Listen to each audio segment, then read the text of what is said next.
setelah melewati area Waterjing tadi udah gue perasaan ke sini ya. Untuk pertama kali gue tahu sejarah pohon melintang yang dari daratan Ranupembolo menuju, nggak ada perasaan takut, nggak ada sama sekali, nggak ada itu perasaan takut apa itu ya, perasaan tadi nggak ada. Boleh ditanyakan sama pendaki-pendaki ya, gue yakin nggak cuman gue tuh ya, gue bisa lompat dari pembatas tembok tadi, gue jatuh duluan, pala gue di bawah ya, bisa aja keseleo leher gue kan.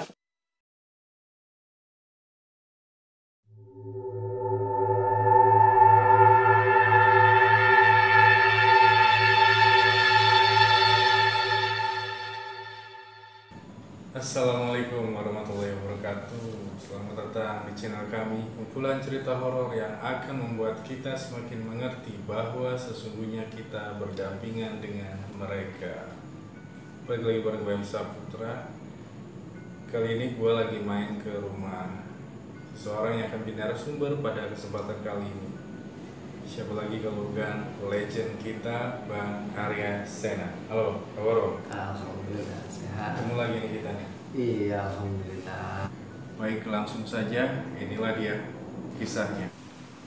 Karena pergerakan kita itu lambat ya, air terus para wanita juga udah pada lemah, jarak yang biasa normal yaitu gue tempuh 50 menit dari Kalimati sampai ke Arcopodo ataupun ke Keli, karena Keli sama Arcopodo itu cuma sejengkal, bedanya cuma deket banget, 10 meteran. Arcopodo sama Keli itu deket banget. Karena itu tadi ya, jalan kita sangat lambat, akhirnya sekitar menjelang maghrib kita baru masuk ke Arcopodo. Itu kan udah deket ya sama Keli ya, 10 meteran aja. Nah di Arcopodo ini salah seorang anggota gue yang bernama Aquarin itu nangis, nggak mau bergerak. Dia diem nangis, nangisnya tidak keluar suara, hanya keluar air mata gitu kan. Dia diem, gue perhatiin, ayo dikit lagi, diam, dia nggak mau bergerak. Dia seperti, aduh merinding, dia seperti menatap ke satu titik ya. Waktu itu gue ingat dia menatap ke satu pohon, karena memang di situ banyak pohon pinus, tempatnya pohon pinus, nggak ada lagi vegetasi yang besar selain pohon pinus. Nah dia menatap ke salah satu pohon pinus, itu tajam, hanya mengeluarkan air mata tetapi tidak bersuara. Gue langsung merinding. Terus gue bilang sama kalian, Leng, Dra, diam, udah buka tenda. Itu masih belum sampai Arcopodo, sedikit lagi sampai Arcopodo. Jadi kira-kira 10 meteran mau nyampe Arcopodo. Ini yang namanya Aquarin tadi udah nggak mau bergerak sama sekali. Dia nggak mau melangkahkan kaki sejengkal pun, dia nggak mau bergerak. Dia hanya mematung di situ. Gue masih belum ngerti gitu, dia ngelihat apa. Tapi kalau merasakan sesuatu, iya betul, gue merasakan ada sesuatu yang luar biasa. Karena si Arin ini bener-bener gak mau gerak. Gue bilang, Arin dikit lagi itu Arcopodo di atas. Nggak nyaut, diam aja kan sambil ngeluarin air mata. Tiba-tiba setelah gue bilang sama si Leng, udah nih jangan dipaksa, gue bilang gitu kan. Udah buka sini. Itu tempatnya nggak enak, sebelum Arcopodo ada tempat cuma nggak enak, miring gitu. Cuma karena memang kasih Aquarin ini udah nggak mau naik, ya udah terpaksa itu gue gali-gali dulu tuh. Ingat banget, gue suruh gali-gali dulu biar agak rata posisi kita gelar tenda. Setelah cukup rata, gelar, jadi itu udah maghrib percis. Si Aquarin masih tetap dalam kondisi melotot memandang ke satu titik. Gue kan harus fokus ke semua hal, nggak mungkin cuma perhatiin Arin gitu. Gue perhatiin yang lain-lain. Setelah tenda jadi, Aquarin langsung gue paksa untuk masuk ke dalam tenda. Dia diem aja tuh, begitu nengok, set, melotot ke gue kan, tapi nggak ada suaranya, nggak bersuara sama sekali. Dia cuma melotot ke gue. Terus dia ngeliat lagi situ, gue langsung, gue merinding. Udah anjir, kemana yang lain gak boleh tahu gitu kan. Ini andai pun terjadi apa-apa sama dia, jangan sampai yang lain panik kan. Udah, gue bilang sama si Indra, masih Leng, rapin dalam, siapin sleeping bag, keluarin nih, punya si Aquarin juga. Tidur, gak usah, lu masak Indra, Leng, ya abis ini tidur, udah gak usah ngapain lagi. Aquarin gue paksa, jadi tangguh gas ini gue pegang sambil gue baca Selawat Nabi dan ayat kursi. Nah di sini begitu gue pegang, terasa tuh baru, wah ini mah ada sesuatu yang jelas. Nah pas gue pegang tengkuknya tadi ya, sambil gue bacakan salawat dan ayat kursi, si Arin ini ngelamas, terus dia langsung masuk ke dalam tenda. Di dalam tenda ini nggak mau makan, padahal si Keling sama si Indra tuh udah masak, tapi si Aquar ini nggak mau makan. Dia diem aja. Gue kan gimana ya, gue harus menjaga suasana ya, jangan cuma gue merhatiin si Aquarin. Pada akhirnya yang lain kan nggak gue perhatikan, jadi semua gue perhatikan, tetapi tanpa mengurangi sedikit pun kewaspadaan. Kurang lebih 1 jam ya, kasih Arin gue diemin, gitu dia tiba-tiba nangis terisak-isak. Jadi nangisannya tuh terisak-isak, merinding total. Di Arjopodo waktu itu nggak ada tenda. Gua pikir anak Surabaya dan rombongan lain dia akan ikut gua ke Arjopodo, tetapi mereka ternyata memilih ngebes di Kalimati. Gua keluar nih, pasti Aquarin nangis, gua keluar dan gua bilang, Ling bakar kayu, Ling, gua bilang itu, Ling bakar, cari kayu bakar. Si Keling sama si Indra yang biasa petakilan kagak mau keluar tenda. Bang, gua takut bang. Kenapa? Ini Aquarin. Gua merinding. Bang, gua ngeri banget bang keluar. Bang, gua takut bang. Mendingan lu suruh gua push up dong bang. Karena mereka emang junior gua ya. Jadi gua tuh punya kekuasaan untuk menghukum mereka kalau gua mau gitu, kalau tidak menuruti perintah gua. Tetapi karena apa ya? Karena mereka tuh benar-benar ketakutan gitu. Ayo cari kayu, nggak mau gitu. Mereka memilih untuk push up daripada harus cari kayu malam itu. Jadi mereka nggak mau ada yang keluar. Gue bilang ya udah, lu jagain Aquarin nih. Soalnya Aquarin nangis terus kan. Nangis tapi masih kelihatannya masih dalam keadaan normal. Cuma nangisnya lucu aja dulu. Udah tuh, karena temen-temennya udah Rin, tenang, kenapa sih kamu kenapa gitu sih? Kalau nggak salah si Arun nanya. Enggak nyawa, dia cuma nangis aja. Gue keluar. Gue pikir si Keling sama si Indra ini ngarang-ngarang gitu. Begitu gua keluar, anjing, gua langsung merinding kan. Gua langsung inget pohon yang di waktu maghrib tadi, menjelang maghrib diliatin sama Arin. Mata gua kan langsung fokus ke situ kan.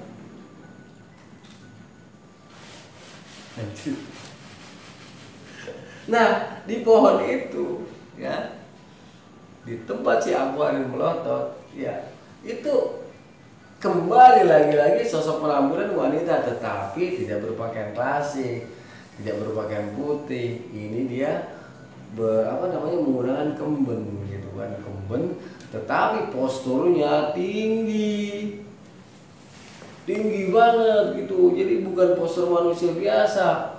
Jadi ada merinding banget, gila, serem banget. Jadi ini cewek cantik tapi dia tinggi banget, mungkin 4 atau 5 meter. Hampir sama dengan dari akar pohon pinus sampai ke batang yang pecah-pecah itu hampir sama tingginya.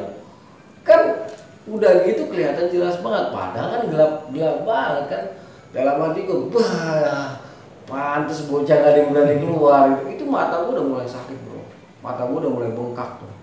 Gue juga heran ini, kok mata gue makin bengkak. Pikiran gue saat itu kena debu Semeru, karena gue naik liburan sekolah itu kan Agustus ya, waktu itu ya Agustus ya, Juli kalau nggak Agustus ya. Naik di saat musim kering kan gue, jadi pikiran gue udah mata gue sakit, terus ngeliat yang kayak begitu kan, aduh gue langsung masuk ke dalam tuh. Terus si Keling nanya, kenapa?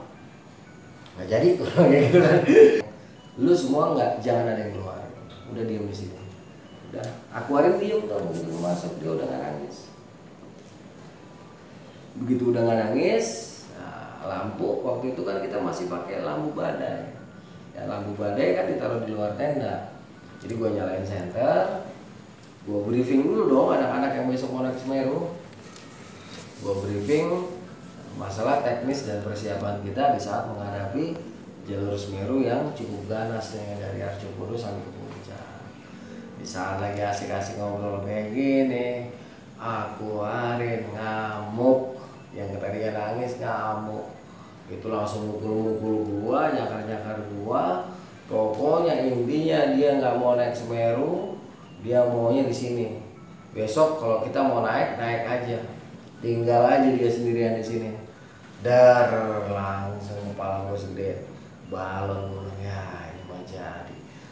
Gue bilang sama Keling, Dra, dari sekarang baca-baca aja. Aku Arin nangis, ngamuk-ngamuk, gue pegang, gue kunci, kita baca-bacain, Dra ya. Itu langsung, dia tuh langsung diem terus kayak orang tidur. Ya udah, selesai kita, akhirnya tuh senter satu tetap kita nyalain di dalam tenda. Aku Arin tidur, dia di dalam sleeping bag. Nah sleeping bagnya itu gua pegangin, istilahnya gua peluk lah gitu kan. Sementara si Arum, Indra sama si Keling itu mereka sibuk dengan bacaannya sambil tidur. Di saat Keling, Indra sama Arum udah tidur, aku Arin bangun. Dia langsung bilang, kan gue udah bilang, Rin kalau ngeliat apa-apa ngomong aja, gak usah takut, kita ini tim. Aku untuk melindungi kamu, kamu untuk melindungi aku. Kita semua di sini bekerja sama. Bagaimana ya kita meringankan beban, ya baik beban bawaan maupun beban perasaan yang dialami oleh rekan-rekan kita di dalam pendakian. Gue bilang dari kemarin. Ini kelihatannya dia udah nggak ada apa-apa. Gitu. Terus dia ngomong kan, Pak, turunnya kata gitu kan. Gue bilang nggak bisa lari, besok aja kalau mau turun. Bang itu bang di depan bang, merinding gitu. Cewek bang tinggi banget gitu dia. Terus gue kaget. Karena apa? Sama dong sama yang gue lihat kan. Bang itu cewek tinggi banget bang. Emang nggak menyeramkan? Nggak menyeramkan, nggak kayak penampilan yang gondrong, yang kunti, yang ini nggak menyeramkan. Cuman tampilannya itu tinggi. Akhirnya kan jadi serem gitu kan, jadi aneh kan. Nah kata si Aquarin, dia mau melek, dia mau merem, bahkan sampai dia saat ngomong sama gua itu masih kelihatan jelas si perempuan tersebut menatap tajam ke arah Aquarin. Gua bilang sama Aquarin, aku merinding terus nih. Dari biarin aja, abang juga lihat, gitu. Begitu gua ngomong lihat, ya itu suasananya langsung naik. Gak lama kedengeran suara orang langah di lorong. Satu, terus dua, terus ketiga dari atas. Yang keempat gue penasaran kan, gue bilang kemarin, kalau itu orang lumayan nih, suruh di sini aja, gue bilang kayak gitu kan. Kata Arin, bang jangan keluar bang. Udah sebentar, gue bilang kayak gitu. Gue buka tenda. Ya taunya anak Surabaya baru pada mulai naik. Ya itu udah baru jam berapa? Kalau nggak salah jam 1 malam itu saat itu. Udah jam 1 malam kita nggak sadar. Tuh anak Surabaya baru mau naik. Nah, gue tanya sama anak Surabaya. Waktu itu gue manggil masih mas-mas aja, belum kenal namanya. Gitu. Mas, naik jam berapa? Oh ini baru mulai nih, jam 1 gitu kan. Terus tadi yang duluan rombongan mana? Loh enggak dong, kita yang pertama kok. Ada anjing. Terus yang tadi siapa duluan gitu. Cuma kan gue nggak enak kalau gue ngomong sama anak Surabaya itu kan. Ya akhirnya gue pendem lagi kan dalam hati gue. Sialan gue bilang, bukan orang lagi gitu. Udah anak Surabaya lewat, gue masukin kepala lagi. Gue masuk lagi ke dalam tenda, masukin kepala lagi. Gue masuk lagi dalam tenda. Si Arin takutan tuh, dia nggak bisa tidur malam itu. Jadi malam itu si Aquarin itu full nggak bisa tidur karena dia mau merem, mau melek, selalu melihat penampilan perempuan tadi. Dan perempuan tadi nggak cuman diam di pohon, itu jalan-jalan di sekitar kita. Arin yang lihat, kalau gua hanya merasakan aja. Setelah kejadian yang gua ketemu anak Surabaya, gua hanya bisa merasakan ada energi yang begitu hebat sedang berada di sekitar kita. Nah aku Arin benar-benar takut. Akhirnya kan meluk kan, dia udah akhirnya gue peluk sepanjang malam itu sambil gue besarkan hatinya dia sampai sekitar 2:30 lah gue kayak gitu. Karena udah 2:30 anak-anak gue bangunin dong, terus gue tanya, Rin kamu ikut naik? Udah abang naik aja gitu, tinggalin aja saya sendiri. Di sini gue curiga kalau dia ditinggalin sendiri, gue jamin pasti diajar. Kecurigaan gue tinggi nih, makanya gue bilang gini, Leng, skenario berubah.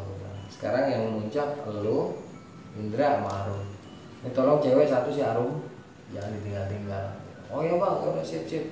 Gue briefing, tunggu sampai ada yang naik lagi. begitu kita udah prepare, siap-siap, nggak lama dari bawah ada rombongan naik lagi tuh. Gue nggak tahu anak mana. Udah gue titipin mereka, mas titip mas, nih baru sekali ke Semeru, gue bilang kayak gitu. Yo gitu kan, pakai bahasa acara Jawa Timur gitu kan. Udah mereka jalan, suasananya sepi, otomatis tinggal gue berdua sama si Aquarium. Disinilah puncak ketegangan terjadi. Sebelum dimulai, dilanjutkan kita mau dulu.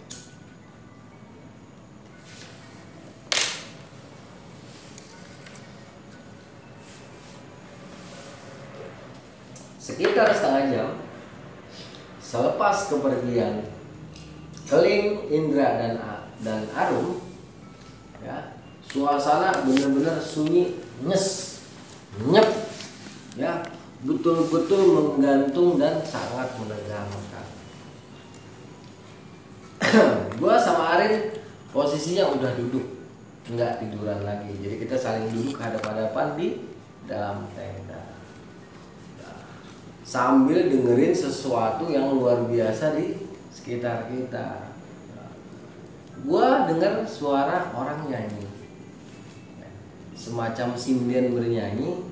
Suaranya itu tapi melengking. Sedangkan Aquarium dia mendengar, ya, suara musik Jawa, musik gamelan Jawa berikut dengan gongnya itu, gong. Gua diem-dieman pertama sama Arin sekitar setengah jam. Baru setelah sekitar jam 4-an tuh, ya gue inget banget soalnya gue bawa jam dinding, bawa jam tangan. Gue tanya, Arin, kamu kenapa? Nggak denger banget, dengar suara orang nyanyi kan? Bukan, suara gending, nggak cocok. Tapi yang nyanyi gue yang denger, gendingnya cuma si Aquarium doang yang denger kan. Jadi masing-masing orang punya pendengaran yang berbeda saat itu. Udah, kita nikmatin suasana yang menegangkan itu. Tiba-tiba Arin mau apa? Tiba-tiba si Arin itu melototin gua ditabok, gua langsung dicekek, terus dia mau keluar tenda. Begitu baru mau keluar tenda, gua tarik dong. Gua tarik, mohon maaf ini, karena ini bukan dia kan. Gua tarik, gua kunci lehernya langsung, srek. Gua kunci, gua pencet tangannya. Gua tanya, ini siapa? Ini mohon maaf nih bukannya sok jagoan, tapi emang seperti ini kejadiannya. Gua tarik, gua tanya, ini siapa? Dia diam aja, cuma begini doang.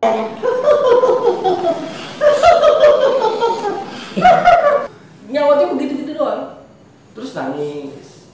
Nah, itu gua gimana ya? Di saat itu gua terus terang gua takut. Tetapi karena cuman gua aja yang sadar, otomatis rasa takut gua berubah jadi rasa nekat. Saat itu gua nekat, gua bilang siapa lu, gua nggak tahu. Ini rombongan gua, ini anggota gua, dan dia di bawah tanggung jawab gua. Jadi apapun yang terjadi sama gua, terjadi sama dia, otomatis akan berimbas kepada gua. Makanya akhirnya gua nekat di situ. Yang tadinya takut jadi beraninya minta ampun. Gua tanya, itu gua bacain apa aja? Gua bacain selawat, gua bacain apa? Mungkin karena bacanya dalam keadaan dia itu tadi sompral, bukan sompral ya, dalam keadaan emosi yang tinggi ya. Jadi akhirnya tidak berakibat gitu, tidak berakibat banyak sama dia.